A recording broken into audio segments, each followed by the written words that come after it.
What's up, gamers? This is Ryu back with another hopefully short review of Pokemon Shining Pearl. Now, this is a remake of the original Pearl Diamond / Platinum. Unfortunately, it's missing a lot of stuff that Platinum had, but besides that, this is actually a pretty good Pokemon game. This is great for starters. People who never played Pokemon are gonna kind of get spoiled in this game. It's got a lot of advantages from experience, all from right from the beginning. The music is really dope. Pokemon so far seems to just hit the notes with music, man. They use instruments well. This one's got good bass and a good drum line, to be honest with you, depending how your sound setup is, but it's pretty good. And the nice the nice theme and mood changes when you fight the Elite Four, especially after you win or when you have the champion battle, are also really pleasant too. It's hard to beat the original champion theme from Red, Blue, and Yellow, and the gym leader in that one. I still hold those favorite, but just instrumentally, this outworks any of that, period. The graphics are nice, very pleasant, as you can see. They look kind of adult, if you will, meaning that they're tall. That's not actually the game. They're going to be more chibi-based, as you can see right here. A lot of people complain about that. It's actually really good and pretty.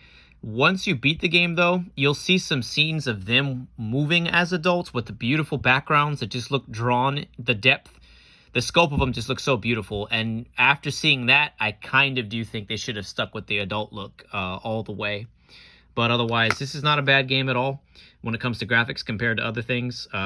Minimum load times from transitions, if that, barely anything. Here's the box. You really can't go wrong playing this one. It's pretty easy in my opinion. It does get hard near the Elite Four.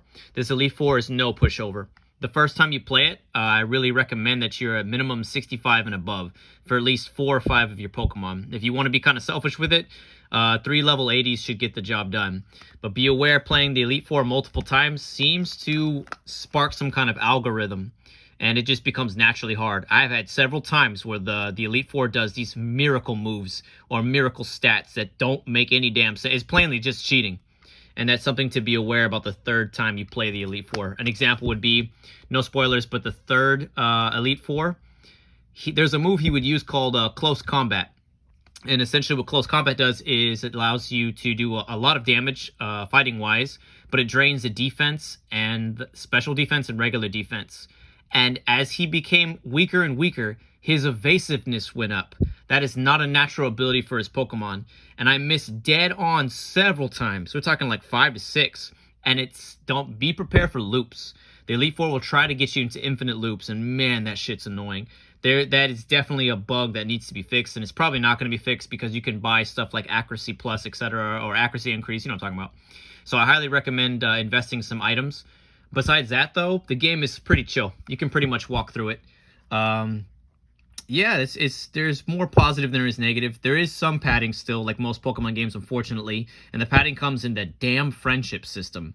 If you're trying to complete this game, move on and play other games, you might have to take a seat back on this, man. This took me about 40 hours to complete. I caught about 110 Pokemon and beat the Elite Four 3 times. There is a Battle Tower, which is unlocked afterwards, which has some added story elements. And there is a rematch with the Elite Four where they're much, much harder, including the champion. The one thing I don't like, though, the Pokedex. So you have to at least see, I believe it's 150 or 151, the Sinnoh Pokedex, etc., to unlock the National Pokedex. I don't like that. Because basically by then you're burnt out if you're not a collectathon type of person. And if you don't see everyone, say you're missing just one, then you'll never be able to unlock the National Pokedex. Even weirder, you can catch plenty of foreign Pokemon from Kanto in the underground area, which is something that's part of the game. You're going to spend like at least 1/4 of your time there catching Pokemon because there's a lot of rare goodies and stuff like that. A lot of goodies and rare Pokemon there. Once again, they kind of shaft you on the element stones, man. They just don't sell element stones anymore so far in these regions. It's only Kanto that got the shit right. But anyway, these are minor things. Overall, the game is really good. If you're not trying to collect, this is a nice, cool, maybe 21 hours, 22 hours. It's not bad. I really recommend it if you just want to chill, have a good time, listen to some nice tunes and music, and just play Pokemon.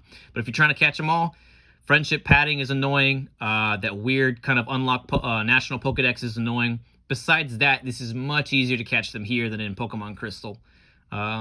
Yeah, like I said, I highly recommend for Pokemon lovers. Well, you can almost recommend any game for Pokemon lovers, really. But for the casuals, if you're just trying to beat it, this is perfect. If you're trying to collect, I think you should move on. But otherwise, not bad, man. This is good. Nintendo made a good shot. Can't wait for the next, well, we'll see when I play Pokemon Sword. Y'all take care. Be safe.